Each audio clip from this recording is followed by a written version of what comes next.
ఉక్రెయిన్కి ఇప్పుడు అసలు సంక్షోభం ముదురుతోంది. ఏంటంటే బైడెన్ వచ్చిన తర్వాతనే రష్యా ఉక్రెయిన్ యుద్ధం ఆరంభమైంది. అంతకుముందు వీళ్ళిద్దరి మధ్యన వచ్చిన సంక్లిష్ట పరిస్థితిని అమెరికా అధ్యక్షుడు ట్రంప్ అంగీకరించాల, ప్రోత్సహించాల.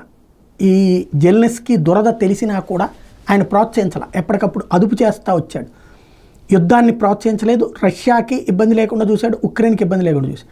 అయితే ఆ తర్వాత జెలెన్స్కీ ఆశనడ్డు పెట్టి ఆయుధ ల్యాబీల ప్రోత్సాహంతో యుద్ధాన్ని ప్రారంభింపజేసింది బైడెన్.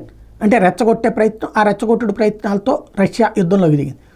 ఇప్పుడు 4 ఏళ్ళు అయిపోయింది, యుద్ధం 3.5 ఏళ్ళు అయింది ప్రారంభమైపోయి, అది నడుస్తూనే ఉంది. ఇప్పుడు వచ్చేటప్పటికి యుద్ధం పీక్ స్టేజ్లో ఉంది. ఉక్రెయిన్ ఏమో ఓడిపోతూ ఉంది, నాటో